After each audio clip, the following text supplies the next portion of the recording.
राज की बात news channel में आपका स्वागत है। आज जैसा कि आप देख रहे हैं कि मोदी जी ने ई पंचायत ऐप्स लॉन्च किया है और हमारे साथ जुड़े हैं मेरे मित्र जो कि यूपीएससी की तैयारी करते हैं और ये ई पंचायत ऐप्स के बारे में कुछ अपने विचार बताना चाहते हैं।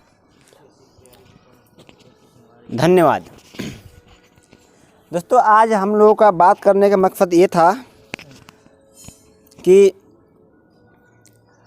आज हमने देखा कि मोदी जी ने ई पंचायत पोर्टल लॉन्च किए हैं और उन्होंने ग्राम पंचायत के कुछ सरपंचों से बात की है। हालांकि वो कार्यक्रम प्रायोजित था। कुछ गिने चुने सिलेक्टेड जो ग्राम पंचायत के सरपंच होते हैं उनसे मोदी जी ने बात किए। वो भारत की वास्तविकता नहीं है, क्योंकि हमारे यहाँ वो भी सरपंच हैं जिन्हें अभी मैं मानता हूँ कि फेसबुक व्हाट्सएप भी ढंग से नहीं चलाने आता है, तो वीडियो कॉन्फ्रेंसिंग पे बात कैसे कर सकते हैं। हम उस भारत की वास्तविकता की बात कर रहे हैं, न कि इंडिया की बात कर रहे हैं।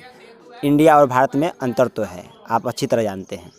बहरहाल हम बात इस मुद्दे पे करना चाहते हैं कि ई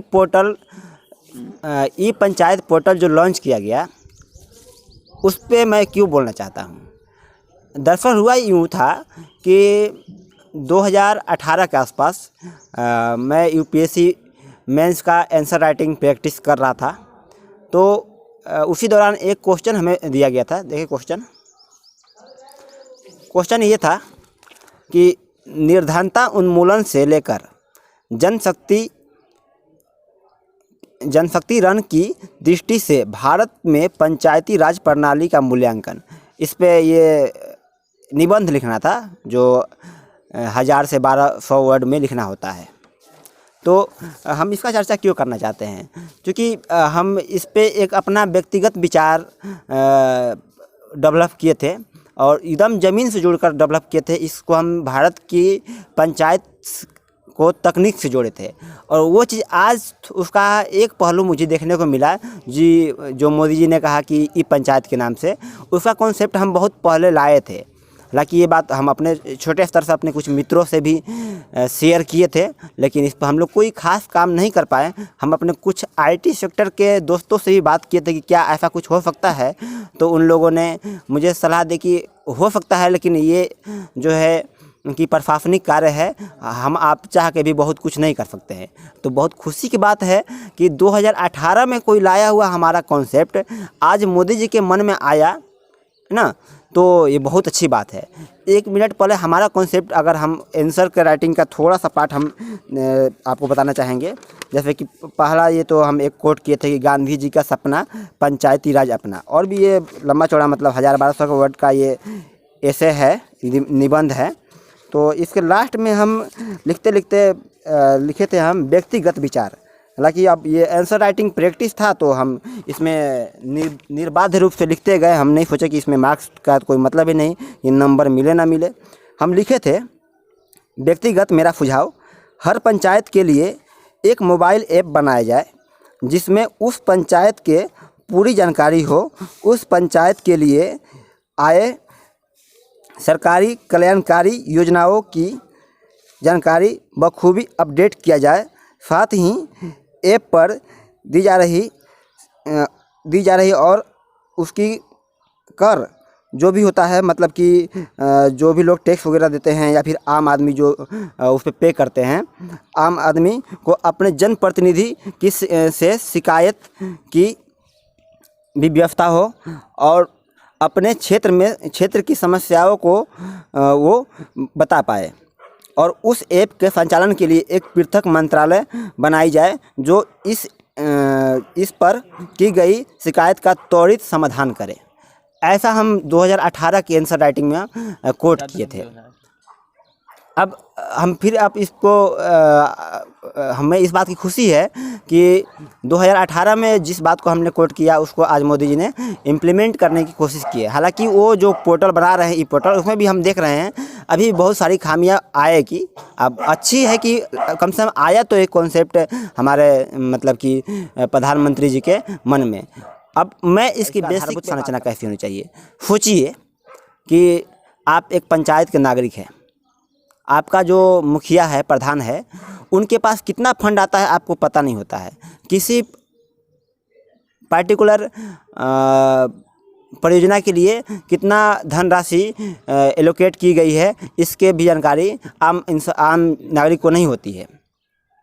और उस काम के लिए सपोज कीजिए कि एक गांव की पुलिया बनाना है, स्कूल बनाना है, उसमें उसके लिए कितना पैसा सरकार दी है, उसके बनने का समय निर्धारित कितना दिन किया जाएगा, उसमें जो सामग्री यूज की जा रही है उसकी क्वालिटी क्या होगी, गुणवत्ता क्या होगी, इसके बारे में गाँव के किसी व्यक्ति को जानकारी नहीं है। सोचिए ऐसा पोर्टल, मतलब एक मोबाइल ऐप, देखते हैं ना कि कोई भी कंपनी का या फिर किसी हम लोग के पास बहुत सारा अभी जो कोरोना को लेकर के एक ऐप आया है आरोग्य सेतु, उसमें हर अपडेट है कि हर दिन का अपडेट मिल जाता है, हर घंटे का अपडेट मिलता है, कितने लोग बीमार हैं, कितने लोग देश में सही हो गए हैं और कितने लोग की मौत हो चुकी है, और इसका बचाव का उपाय क्या है और लोगों को जागरूक करने के लिए।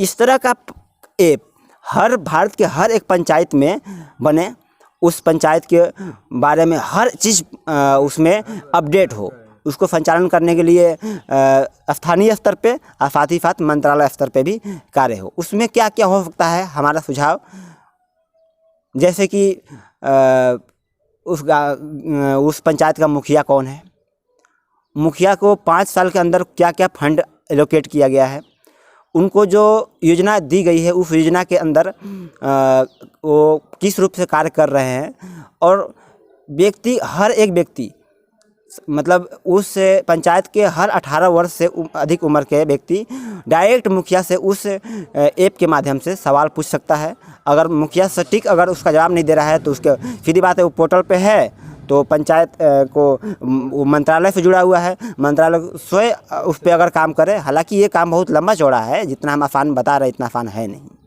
ऐसा हो।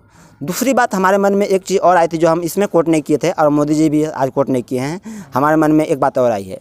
पता है हमारे देश में जो जिसे हम लोग मुखिया बोलते हैं, प्रधान बोलते हैं, वो तो सामान्य वर्ग से चुन के आते हैं, अच्छी बात है, लेकिन बहुत सारा ऐसे होते हैं जिन्हें प्रशासनिक ढांचा की समझ नहीं होती है कि कैसे प्रशासन चलती है, और वो चाह कर भी बहुत कुछ नहीं कर पाते हैं। कई बार देखा जाता है कि उनको चलाने के लिए दूसरे जो गांव के जो थोड़ा सा या तो थोड़ा पढ़े लिखे हैं या थोड़ा सा पैसा वाले हैं, जो बिचवैया काम करते हैं, उल्टा सीधा करके उनको फंसा देते हैं, या तो उनका जो फंड है वो बहुत मतलब घपलाबाजी कर देते हैं, खा पी करके ख़त्म कर देते हैं। ऐसे में पंचायत के विकास नहीं होता है।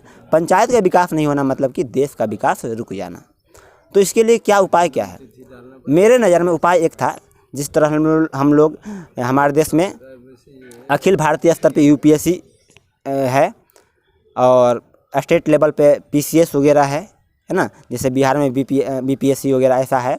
उसी तरह से क्यों ना हम जिला स्तर पर इस तरह के एक परीक्षा आयोजित करें और हर एक मुखिया को, जैसे हम लोग देखते हैं ना कि जिला स्तर पर जनप्रतिनिधि के रूप में सांसद होते हैं और प्रशासनिक विभाग के लिए DM होते हैं, उसी तरह क्यों ना हम एक ऐसा सेवा शुरू करें कि जनप्रतिनिधि के लिए तो मुखिया रहेंगे ही रहेंगे, वो तो सर्वोपरि हैं, लेकिन उनके साथ एक असिस्टेंट करने के लिए जो उन्हें प्रशासनिक को ढांचा को समझा पाए, एक जिला स्तर पर परीक्षा लेकर के एक प्रशासक नियुक्त करें जो कि उस मुखिया को असिस्ट करे, उन्हें प्रशासनिक ज्ञान हो और वो दोनों मिलकर विकास करें तो बहुत अच्छा बात होगी।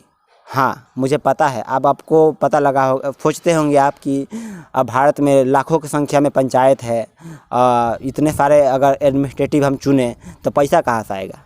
हम पैसा आपको दे रहे हैं, मैं आपको पैसा दे रहा हूँ।